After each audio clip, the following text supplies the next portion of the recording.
Begira, niri eta hasiko gara hitz egiten. Bai jauna, hasi, zeurea da hitza. Honek esango dizu lehenengo. Hemen zientzilariak zientzi kontuak egiten. Ez da. Nire ikerketa, hain zuzen ere, adimen artifiziala, orain oso modan dago, baina badaka alde pilo bat eta orain ikusten denez, arazoak eta abantaila dezente, ez? Orduan, nire zai gustatzen berez adimen artifiziala izena, alde batetik laburtzen dula, izen horrek laburtzen du oso esparru zabala iruditzen zait, ez? Eta orduan, ni pertsonalki gusturago nago esaten egiten dutela dela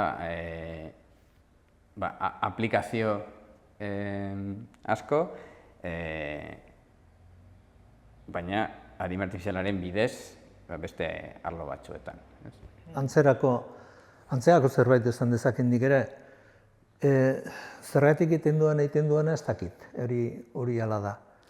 Baina bai dakitala da, izan ere, gaztetan ezagutu nituen bi zientzietatik, alegian fisika eta kimika, oso modu baina xelebrean ezagutu bainituen horiek, biak nituen pareko. Ez nituen nik bereizten zein inoiz ere. Eta halako batean erabaki bat hartu behar nuen, bat ero beste egin. Eta hartu nuen erabakia da biak ikastea. Eta hasi nintzen kimikatik. Baina gero kimika ikasten nahi nintzen bitartean, fisika ere hartu nuen, zen eta zetu nuen, hauek nik espaititu bereizten, eta gaur da eguna ere orain bereizten ez ditudanak.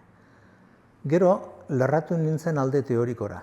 Eta alde teorikora zergatik, alegia han galdera zeudelako. Eta ikusten nuen alde esperimentalean gehiago zegoela obserbazioa, hau da, behaketa utza eta behaketatik jartzea, ateratzea ondorioak, konklusioak, edo obserbazio edo behaketa horiek zuzkaten nonbait minimo komun multiplo dena hori. Eta nik uste nuen beste zerbait gehiago zitekela horre ere. Eta hori teoriak ematen zuen. Alegia egin gauzaren zergatia ipini, eta ez bakarrik gauzaren zergatia, baizik eta bain zergati hori egindakoa, orduan orain ikusi ze esperimentuak egin daitezken hori baieztatzeko ala den edo ez den. Orduan, hemen bi salto egin genituen. Alde batetik, pasaginen ezagutzetik, obserbaziotik, hau da, behaketatik, eta gero bestea da zuzen ere, behaketa beraiek dudan mudatan jartzea, ikusteko, ia gure obserbazioak egiazkoa ziren, bat, hori esperimentua behin eta berriz egin, eta ez bakarrik hori, baizik eta bigarrena da, esperimentu horiek laburbiltzen zituzten teoriak, edo hain zuzen ere, eman dezagun konklusioak, lehen zaitugun ondorio horiek ere, obserbaziopean jarri, hau da, esperimentupean jarri, egin esperimentua diseinatuak hortarako. Eta orduan, hor zientzia klase berri bat ikusi nuen bazegoela. Nedako kuriosoki, eta hau da bain zuri esate dizudana da, ikusten nahi naizela, antzematen ari natzaio adimen artifiziala dela lehengo klasekoa. Non obserbazioa egiten da, datua dauzkazu eta datuetatik ateratzen dira zein da hor dauden patroiak, zein dira hor dauden joera generalak. Baina ez dira inoiz egiten esperimentuak joera general horiek gero berrizteko ero, baieztatzeko badiren ero ez diren. Baizik eta egiten diren obserbazio berriak berriz ere sartzen dira datuen bezala, besteak balira bezala, hortik gehiago ikas arazteko. Diferentzia hoxe da, behira, kimikan nik azkenengo aldiz behiratu nuela, eta urteak dira, zeuden 45 milioi, 50 milioi molekula, ja deskribatuak. Baina horietatik bakarrik 120 ziren izan ere zerbaiterako balio zuten molekula. Beste guztiak balio zuten bakarrik 120 horiek sintetizatzeko. Molekula guztiak ez dira igualak. Adimen artifizialean datu guztiak dute balio bera. datuarena, ez dago datu klasea edo klase B, kimikan edo materian badago. Orduan, hori da, hain zuzen ere, guk artean daukagun lotura. Orain, etorri zaigula adimen artifiziala, lehengo, nonbait, azerako zientziaren oinordeko zuzena dena, esango nukenik, muturraren eraman da hori, hau da, gizakiak egin beharrean konklusioen ateratze hori orain makinek egite dute, estadistika, matematika estadistika aurreatu erabiliz, eta orduan horrek, itxura denez, guk pentsatzen genuen ja zientzia egiteko modurik jasoena eta honena zena, gainezka ero gaina hartzen ari dio. Eta hori da, niretzat orain dagoen paradigma berria, hain zuzen ere. Zientzia egiten modu zarra, orain berriari hartu dio aurrea. Gero hartzen ari dio. Eta horren daukan ipuzkatola, no esatea, arduratuta nauka. Eta izan ere ez dakit hori zientzia den, ero estadistika aurreratua ete den bakarrik. Bueno, nik eta ben, niri beti inbidia eman didazue horrelako zientzialariek proiektu borobilekin, zuk eta eskibatu desuna, kimikan eta fizikan gertatzen dena, zu badaukazuan zure hipotesia, prestatzen dituzu zure esperimentuak hori frogatzeko, eta azkenean lortzen duzu iaia ezagutza hori edo jakintza hori baieztatzeko eta gelditzen zara ehuneko ziur edo nolabait horrela mundua funtzionatzen beharko zula, ez? Eta nire kasuan, ez dakit, igual nire nortasunarengatik, ez dakit, ni naiz pizkat aldrebes. Igual adimen artifizialaren zalea naizelako, edo justo horrela naizelako adimen artifiziala gustatzen zait. Zuk esan dezuna, gu daukagu datu pilo bat eta hainbeste gauzarako, eta sistema ezagutu ordez, ni nahiago dut, edo gustatzen zait, behintzat, prestatzea modeluak, aplikazioak eta bai, soluzioak, hainbeste datuekin zeo zer lortzeko alde batetik batzuetan bakarrik dela automatizatzea, eta zurekin ados nago, hori da estadistika aurreratua, eta ez da gutxi. Gauza oso interesgarria daudenan, eta bestetik ere, eta orain ikusten ari garela, badaude eredu batzuk nun hainbeste datuekin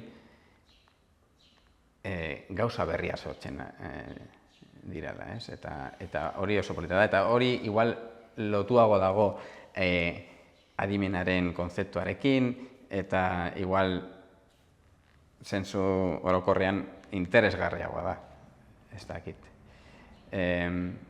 Gero, ni beti egon naiz zientzia desberdinen artean, beti dekat zientzia arteko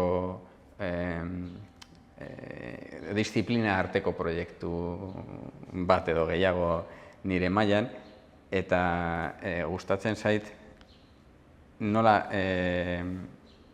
alde batetik eta bestetik gauzak hobetu daitezkela bi esparruak edo gehiago nahazten, ez? Eta hori nire lanei esker asko egin dezakegu. Kimika teorikoan